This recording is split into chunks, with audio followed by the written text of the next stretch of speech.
On today's adventure, we head back into the volcanic country of northern Arizona, but this time near Sunset Crater and Wupatki National Monuments.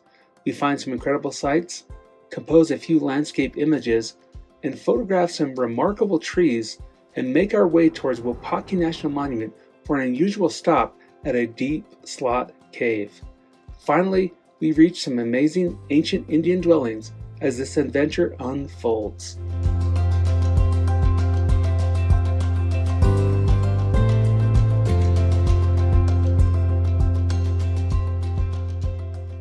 We are back out here north of Flagstaff exploring the lava fields. But in this particular episode, we're going to be checking out the eastern side of Highway 89 near Wupatki National Monument and the amazing Sunset Crater National Monument, because there's a lot of terrain and a lot of area back in here that has as much, if not more, photographic potential as our last video over by SP Crater. So today we're literally in the back roads right now of the volcano fields, and it is devastating what's happened back in here. I think it was a year, possibly 2 years ago, a fire burned through the area.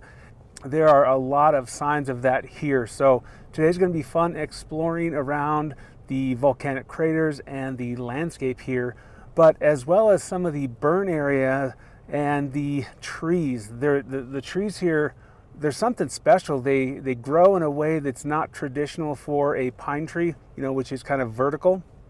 And so now that they are, a lot of them charred, they make for a very interesting subject. So we're definitely going to be checking that out as well. But let's get to exploring this place and find some cool photos. It's going to be a great day.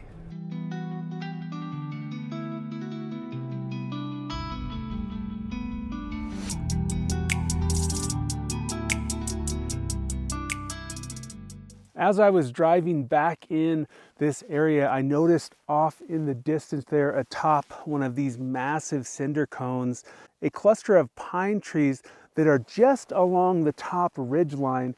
And I think it makes for a really interesting photo because it almost has this silhouette type look to it, even though it's early morning with plenty of light. Because the volcanic crater there is covered with black volcanic rock, it kind of has that silhouette feel to it. And then the sky itself, pretty blue, but a few wisping clouds along there. And yeah, this thing makes for an incredible image. I do have the telephoto lens on at about 200 millimeters because I really just want to isolate that cluster of trees. And it'll probably end up being a panoramic image because I really do want to showcase just that ridgeline itself, but we'll see how it goes when we get back to the computer and do the editing. It might look better as maybe even a 16:9 crop, but ultimately the vision that I see is a 3:1 crop. This is starting off really, really well.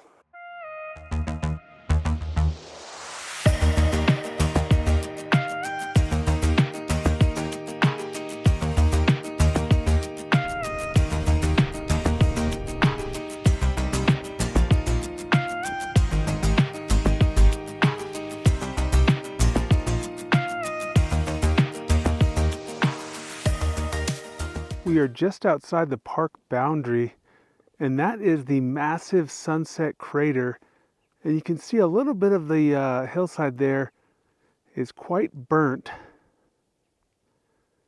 And then as I pan to the right here, these beautiful snow-packed and snow-capped San Francisco peaks. Gorgeous.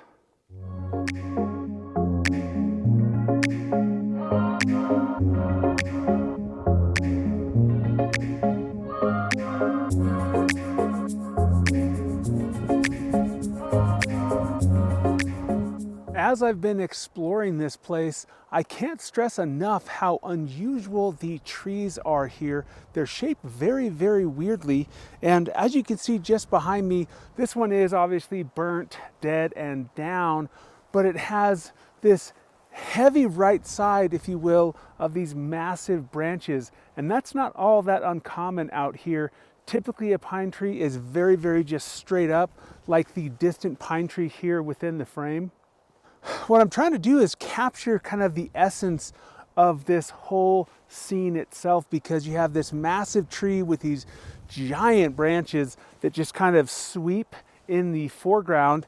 And I have the camera set up for a vertical composition because I really want to accentuate those branches in the foreground with that char all on the bark.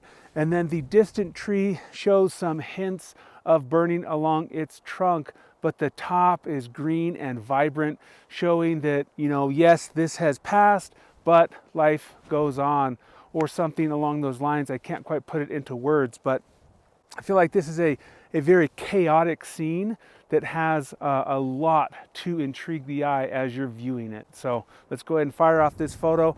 I am using the wide angle lens at about 14 millimeters because I really want to focus on emphasizing the foreground element of this dead and down tree. So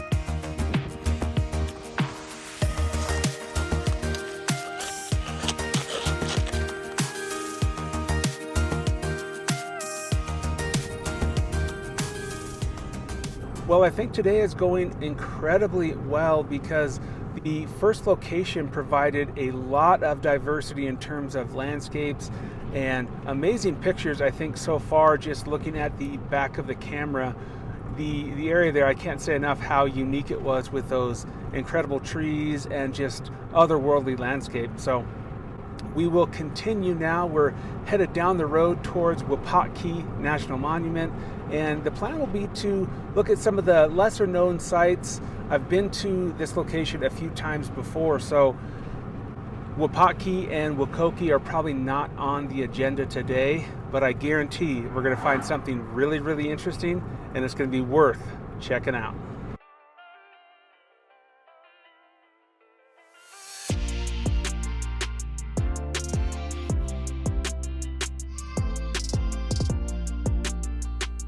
The burned landscape and trees continued as I headed towards Wupatki. But these trees look so incredible with this black and white, I had to stop and get a few photographs. Here they are.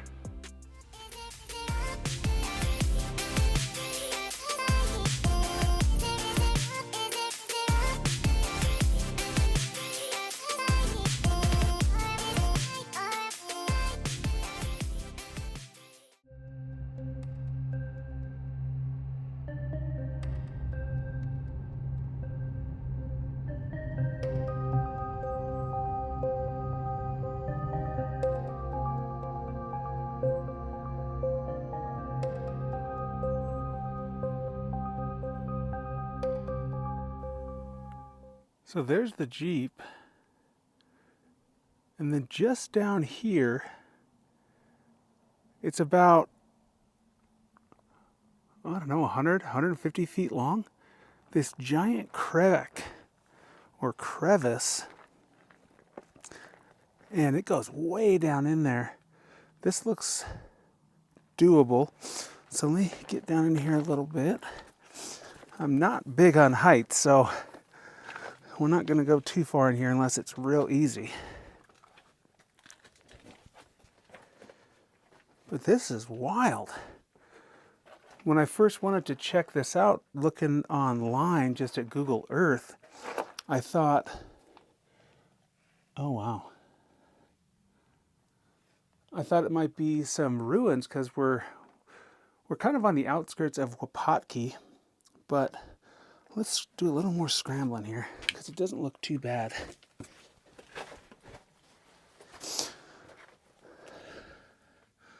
I mean, it just goes forever, it seems like, down there. Get up on this other boulder. I mean, look at that. It goes down easily 100 feet.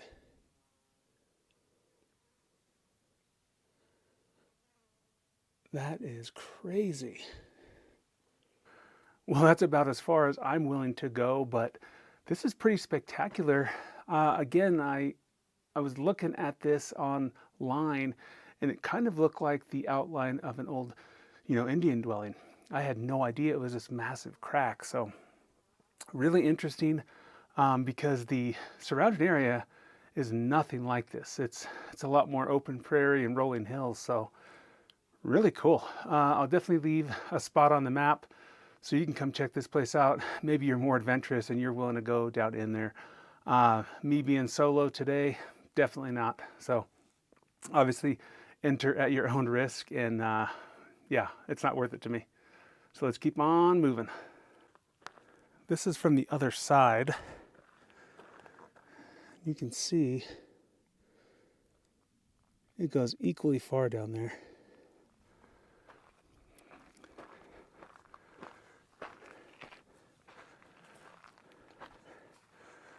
But I don't even like being this close to the edge, because accidents happen in a split second.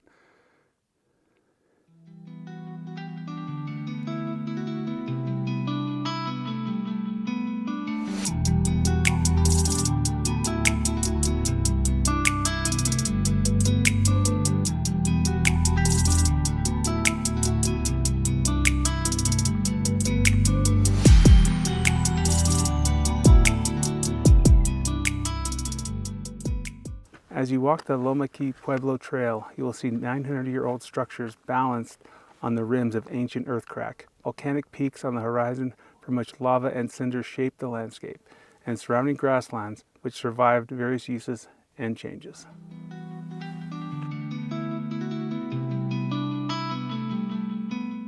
What a wild day we've had exploring all around the areas around Wupatki National Monument and Sunset Crater. Finally, now getting to look at some of these insane Indian ruins up here as well. I'm at the Box Canyon ruins with some incredible views of ancient dwellings and amazingly restored buildings. The architecture here is fantastic. I always love seeing that type of thing, especially something a little bit more solid, a little bit more consistent, because that cave or that crack a little bit ago just makes my skin crawl just thinking about it. So I'm going to explore around here a little bit more, but I'm at this location because I'm not sure if it's this one, this Wupatki, or this distant one. It's actually even further back up in the hills back here. But I got a photo here several years ago, and ever since then, I haven't been able to get a better image of this location. So today, I'm going to treat you with a historic image from this iconic location. Here it is. That's going to wrap up the adventure here on the channel today. Make sure you hit that subscribe button so you're notified of future adventures. And check out this video here. I think you'll really like where we go and the pictures we take. Enjoy.